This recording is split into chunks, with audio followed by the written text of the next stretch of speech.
Chemistry के online session में आप सभी का वेलकम है। आप हमारे इस ऑनलाइन प्लेटफॉर्म पर इन सभी एग्जाम की स्टडी शॉर्ट ट्रिक की सहायता से कर सकते हैं और किसी भी प्रकार की क्वेश्चन की क्यूरी के लिए आप हमारे इस कॉन्टेक्ट नंबर पर व्हाट्सएप मैसेज या कॉन्टेक्ट कर सकते हैं। देखो आज का जो हमारा क्वेश्चन है ये है ये हमारा है the molecular having large dipole moments among the flowing etch.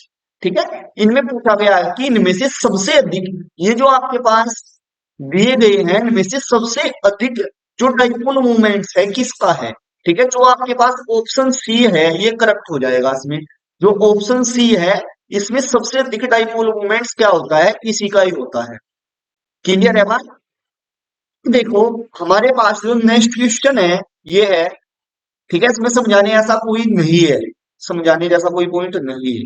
ठीक है, ये देखो अब नेक्स्ट क्वेश्चन आप, ये है which one of the following constituents A group of the isoelectronic species. इनमें से आइसोइलेक्ट्रॉनिक स्पीसीज पूछा गया है आप।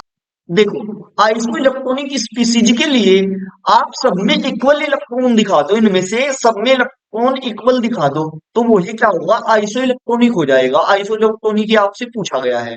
अब देखो यदि आप कार्बन की बात करो, आपके पास है कार्बन 2। ठीक है, देखो एक कार्बन के लिए कितना होता है, आपके पास 6 होता है। ठीक है, कार्बन कितने हैं आपके पास, 2 हैं तो 12 हो जाएगा और निगेटिव चार्ज आया है।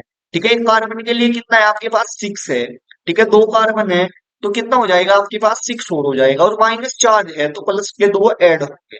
ठीक है, तो यहाँ पर कितना आ जाएगा आपके पास, 14 आ जाएगा, 14 आ जाएगा। ठीक है, तो इसके लिए कितना आ गया आपके पास, 14 आ गया।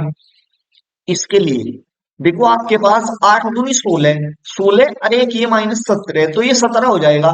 ठीक है, ये 14 है ये 17, तो ये तो आइसोइलेक्ट्रॉनिक नहीं होगा। ठीक है, अब हम नेक्स्ट ऑप्शन पर चलते हैं। देखो NO, ठीक है, नाइट्रोजन का कितना, नाइट्रोजन का है आपके पास 7, ऑक्सीजन का कितना है आपके पास 8, 8 7 15, 15 प्लस चार्ज आया तो एक माइनस हो जाएगा तो आपके पास कितना हो गया 40।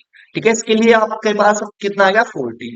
कार्बन C2 माइनस पे चलते हैं, इसका भी निकाला था हमने, इसके लिए भी 14 आया है। ठीक है, इसके लिए भी 14, इसके लिए भी 14। अब नेक्स्ट देखते हैं, कार्बन के लिए 6, कार्बन के लिए कितना 6, नाइट्रोजन के लिए कितना 7 और माइनस चार्ज आया तो एक ऐड होगा। ठीक है, तो यहाँ पर कितने हो गए, ये ये भी 14 हो गए पास। ठीक है, इसमें भी 14, इसमें भी 14। नाइट्रोजन 7 दूनी कितना 14 है। ठीक है, नाइट्रोजन का एटॉमिक नंबर कितना 7 और 2 है, 7 दूनी 14, तो यही ऑप्शन क्या हो जाएगा, करेक्ट हो जाएगा। इसलिए जो आइसो इलेक्ट्रॉनिक है NO प्लस है, C2 2 माइनस है, CN माइनस है और N2, यही क्या है आपके पास आइसो इलेक्ट्रॉनिक ग्रुप है पूरे का पूरा। ठीक है, इसे देखोगे ये भी आइसो इलेक्ट्रॉनिक नहीं होगा, इसे देखोगे ये भी आइसो इलेक्ट्रॉनिक ग्रुप नहीं होगा। क्लियर है, इतनी बात बड़े अच्छी से आपकी समझ में आई होगी, चाहे आप निकाल कर भी देख सकते हो। ठीक है, देखो CN है। ठीक है, जैसे आपके पास O2 है, O2 का CN, इसका कितना आया था आपके पास 14 आया था, इसका भी 14 आया, इनका 14 आया दोनों का। इसका देख लो उसका कितना आ जाएगा, O2 टू माइनस का 8 दूनी 16, 16 तो 18, इसका 18 आ गया। ठीक है, तो ये भी आइसोइलेक्ट्रॉनिक नहीं होगा। ठीक है, अब सी के लिए कितना आ गया, CO3 2 माइनस के लिए देख रही है, सी के लिए कितना आपके पास 6, ऑक्सीजन के लिए 8, 8 दिया 24। ठीक है, 24 ये हो गया, 2 माइनस है तो प्लस 2 हो गया। ये कितने हो गया आपके पास, 24 और 2 26, 26 6 32, तो इसके लिए 32 आ गया। ये तो आइसोइलेक्ट्रॉनिक नहीं है, इसी प्रकार ये भी नहीं होगा। ठीक है, जो ऑप्शन बी है यही इसमें ऑप्शन बी ही करेक्ट। ठीक है, अब हम अपने नेक्स्ट क्वेश्चन पर चलते हैं। और यदि आपको वीडियो अच्छी लग रही है तो वीडियो को लाइक कर दीजिए और चैनल को सब्सक्राइब कर दीजिए और अपने दोस्तों में ज्यादा से ज्यादा शेयर कर दीजिए। ये है एक्सप्लेनेशन भी देख लीजिए इसकी। ये है iso electronic species have same number of electrons. ठीक है, कितने, इनमें सब में ऑल। ठीक है, सभी में क्या है 14 इलेक्ट्रॉन्स है, मैंने बताया सभी में कैसे हैं 14 इलेक्ट्रॉन्स है। ठीक है, निकाल कर बताया बड़ी सिंपल से आपसे। ठीक है, देखो हमारा नेक्स्ट क्वेश्चन क्या है, अब नेक्स्ट क्वेश्चन पर चलते हैं। हमारा नेक्स्ट क्वेश्चन ये है the formation of energy bonds in solid are accordance with. ठीक है, तो ये थ्योरेटिकल क्वेश्चन है, ऐसा कुछ नहीं है इसमें समझने वाला। तो इसका क्या दिया था, जो formation of energy bonds in solid are accordance दिया था, वो दिया था पोहर थ्योरी। ठीक है, जो ऑप्शन बी है यही करेक्ट है इसका। ठीक है, जो ऑप्शन बी है इसका यही करेक्ट है, आपके पास ऑप्शन बी ही करेक्ट ऑप्शन है। ठीक है, यही क्या है इसका करेक्ट ऑप्शन है। ठीक है, अब हम अपने नेक्स्ट क्वेश्चन पर चलते हैं। देखो हमारा नेक्स्ट क्वेश्चन क्या है। देखो हमारा नेक्स्ट क्वेश्चन ये है, देखो ये है हमारा next question. Which compounds is soluble in water. ठीक है, इनमें से कौन सा वाटर में क्या है सोलूबल है। ठीक है, सोलूबल इन वाटर। ठीक है, तो देखो जो आपके पास ऑप्शन बी दिख रहा है यही सोलूबल है किसमें, वाटर। क्यों, क्योंकि इसमें क्या है हाइड्रोजन बॉन्डिंग पाई जाती है। ठीक है, और जिसमें हाइड्रोजन बॉन्डिंग पाई जाती है तो वो क्या होता है सोलूबल इन वाटर होता है। ठीक है, क्योंकि ऑक्सीजन का किसी सॉरी हाइड्रोजन का किसी मोर इलेक्ट्रोनिक अपने से मोर इलेक्ट्रोनिगेटिव एलिमेंट्स के साथ अटैच होना। ठीक है, तो हाइड्रोजन बॉन्डिंग इसमें मैं बताता हूँ आपको किस टाइप से बनेगी। देखो जो आपके पास एथिल अल्कोहल है ये है C2H5। ओ, ये आपके पास हाइड्रोजन बॉन्डिंग है, ये जो साइन है डॉट डॉट करके हाइड्रोजन बॉन्डिंग को डॉटेड लाइन से दर्शाते हैं इस टाइप से। ठीक है, ये दर्शाया गया है। ठीक है, यही है क्या हाइड्रोजन बॉन्डिंग। ठीक है, ये हाइड्रोजन बॉन्डिंग प्रदर्शित करने का एक तरीका है। ठीक है, ये सही बोल देंगे हम एच बॉन्ड या एच बॉन्डिंग। क्लियर है बात। जो आपके पास ऑप्शन बी है इसमें ही क्या है यही सोलूबल इन वाटर है। क्यों, क्योंकि इसमें ही हाइड्रोजन बॉन्डिंग पाई जाती है। ठीक है, हाइड्रोजन बॉन्डिंग की जो कंडीशन है ये है जो ऑक्सीजन एटम है सॉरी जो हाइड्रोजन एटम है किसी मोर इलेक्ट्रोनिगेटिविटी एटम्स के साथ अटैच होना चाहिए। मोर इलेक्ट्रोनिगेटिविटी एटम्स कैसे, जैसे आपके पास फ्लोरीन है, ऑक्सीजन है, नाइट्रोजन है। ठीक है, इनके साथ में क्या है अटैच होना चाहिए तभी उसमें हाइड्रोजन बॉन्डिंग पाएगी। ठीक है, पाई जाती है। जैसे आपके पास जल था, ठीक है, आपके पास NH3 था, आपके पास HF था, इनमें भी हाइड्रोजन बॉन्डिंग पाई जाती है। ठीक है, क्यों, क्योंकि जो हाइड्रोजन है मोर इलेक्ट्रोनिगेटिविटी एटम्स के साथ अटैच है। ठीक है, इसलिए क्या है सोल्यूबल इन वाटर है। ठीक है, देखो इसकी एक्सप्लेनेशन भी दिखा रखी है आपसे, यहाँ पर देख लीजिए आप ये दिखा रखा है एथिल एल्कोहल। एथिल एल्कोहल का फॉर्मूला है C2H5 is soluble in water due to H bonding, वही हाइड्रोजन बॉन्डिंग होने के कारण ऐसा। ठीक है, दर्शा रखी है देखो हाइड्रोजन बॉन्डिंग इसमें एथिल एल्कोहल में ऐसे भी दर्शा रखी है ये। ठीक है, ये भी हाइड्रोजन बॉन्डिंग ही है। ठीक है, डॉटेड लाइन से जो दर्शा रखी है। ठीक है, अब हम अपने नेक्स्ट क्वेश्चन पर चलते हैं। देखो ये क्वेश्चन है हमारा H2 is dipole whereas BF2 is not is because. ठीक है, तो इसका क्या रीजन है कि ऐसा है ये। ठीक है, अब देखो जो H2O है आपके पास, जो जल है आपके पास H2O, आपके पास H2O की जो शेप है वो इस टाइप की होती है आपके पास। यहाँ पर क्या है आपके पास ये दो लोन पेयर है, इलेक्ट्रॉन्स चार है, लोन पेयर दो।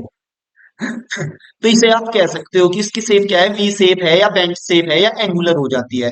जबकि जो BeF2 है, BeF2 है, इसकी जो शेप है आपके पास इस टाइप से है।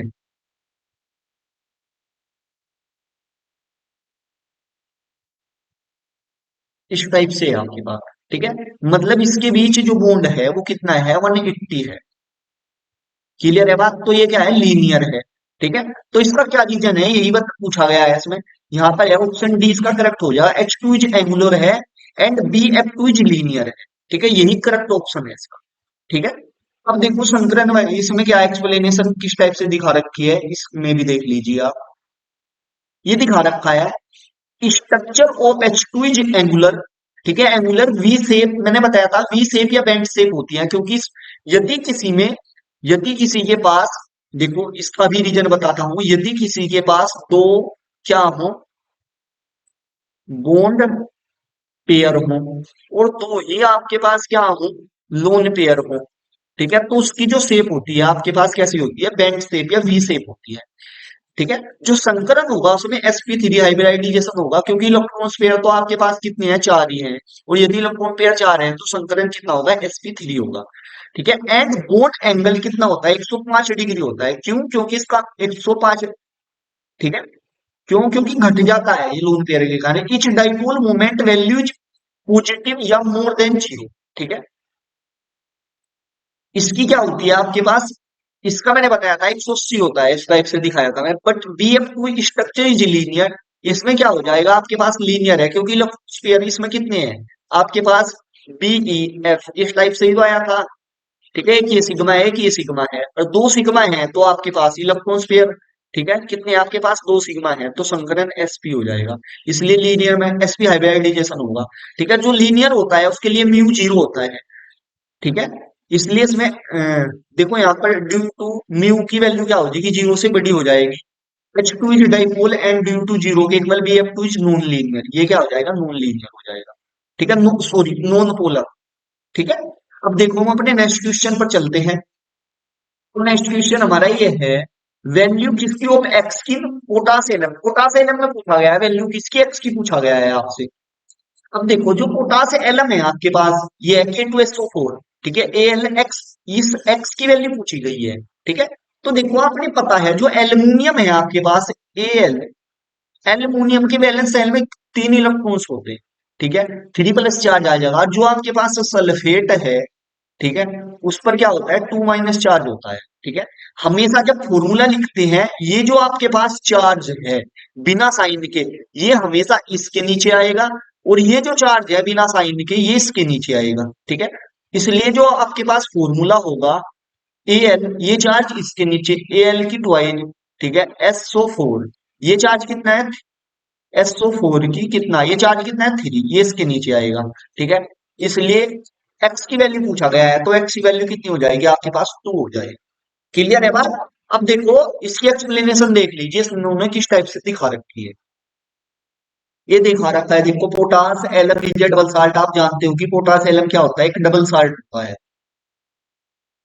ठीक है, पोटास एलम K2SO4, ठीक है, इसकी एक्स की वैल्यू पूछी गई थी, वही बात है कि आयंस कितनी Al है, ठीक है, वैलेंसी कितनी है, इसके पास 3 है, सल्फेट के 2- है। ठीक है, इसलिए मैंने बताया है कि ये चार्ज हमेशा इसके नीचे आएगा, ये चार्ज इसके नीचे आएगा। ठीक है, इस टाइप से ही इन्हें दिखा रखा है। ठीक है, अब हम अपने नेक्स्ट क्वेश्चन पर चलते हैं। नेक्स्ट क्वेश्चन हमारा क्या है, देखो हमारा नेक्स्ट क्वेश्चन ये है, which of the flowing pairs has same structure. ठीक है, which of the flowing pairs have same structure, कौन सा रखा है इनमें से। ठीक है, ये हमारा क्वेश्चन है। देखो अब हम इसे कैसे सोल्व करते हैं। देखो इनमें से सेम स्ट्रक्चर आपके पास, मैं बता दूं ऑप्शन डी से करप्ट हो जाएगा, कैसे हो जाएगा वो चीज देख लो आप। जैसे आपके पास NH4 है, NH4 पॉजिटिव है, मैंने आपसे एक मेथड बताया था, आप क्या है इलेक्ट्रॉन्स पेयर निकाल लीजिए।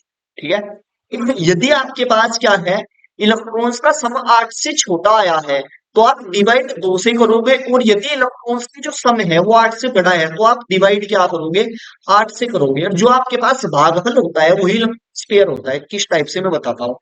नाइट्रोजन है आपके पास, नाइट्रोजन के वैलेंस शेल में कितने इलेक्ट्रॉन होते हैं, नाइट्रोजन का 7, 2, 5, वैलेंस शेल में कितने इलेक्ट्रॉन, 5, 5 तो ये आ गया।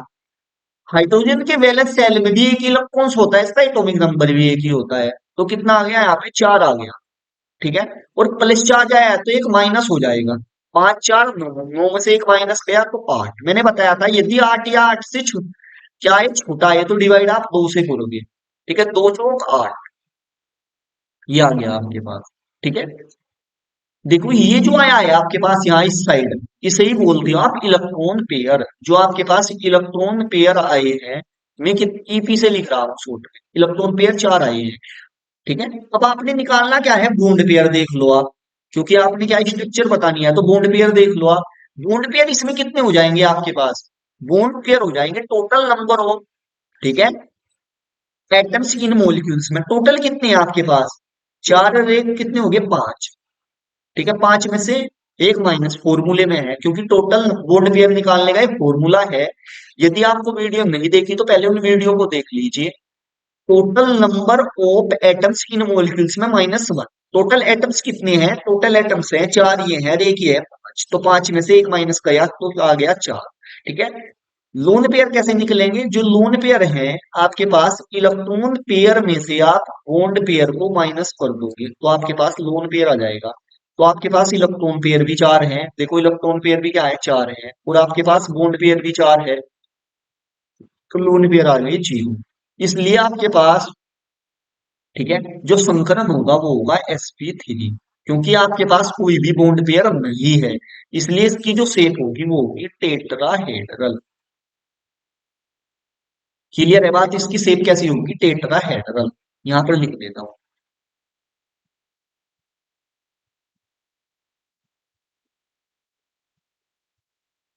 ठीक है, टेट्राहेड्रल हो जाएगी शेप।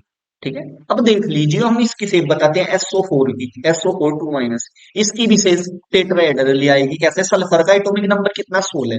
ठीक है, वैलेंस इलेक्ट्रॉन निकालोगे आपके पास 6 आ जाएगा। ऑक्सीजन का वैलेंस शेल में कितने इलेक्ट्रॉन? 6, 6 चौक 24, 24, और दो माइनस है तो जुड़ेंगे, 24 2 26। ठीक है, ये कितने हो गए आपके पास? 32 हो गए। ठीक है, ये 32 हो गए, 8 चौक 32। ठीक है, 8 चौक 32। ये क्या है आपके पास? ये है आपके पास इलेक्ट्रॉन पेयर। जब आप, ठीक है, इसका निकालोगे तो उसमें भी संकलन क्या है? sp3 है, उस संकलन sp3 है, क्योंकि इसमें जो आपके पास बॉन्ड पेयर है वो भी कितना आ जाएगा? चार, और जो लोन पेयर है वो भी कितना आ जाएगा आपके पास? चार आ जाएगा। ठीक है, सॉरी, लोन पेयर कितना आ जाएगा आपके पास? जीरो आ जाएगा, क्योंकि आप इलेक्ट्रॉन पेयर में से बॉन्ड पेयर घटा दोगे, 4 - 4 जीरो आ जाएगा। ठीक है, तो इसकी जो स्ट्रक्चर होगी sp3 हो जाएगी। ठीक है, अब जब sp3 हो तो आपके पास स्ट्रक्चर, ठीक है, संकलन sp3 हो तो स्ट्रक्चर कैसी होती है? टेट्राहेड्रल। इसलिए जो ऑप्शन डी है यही करेक्ट हो जाएगा। क्लियर है बात? आज के हम लेक्चर में यहीं तक ही करते हैं, थोड़ी देर उसकी एक्सप्लेनेशन किस टाइप से दिखा रखी है, बस लिख रखा है इसने, निकाल कर नहीं बताई।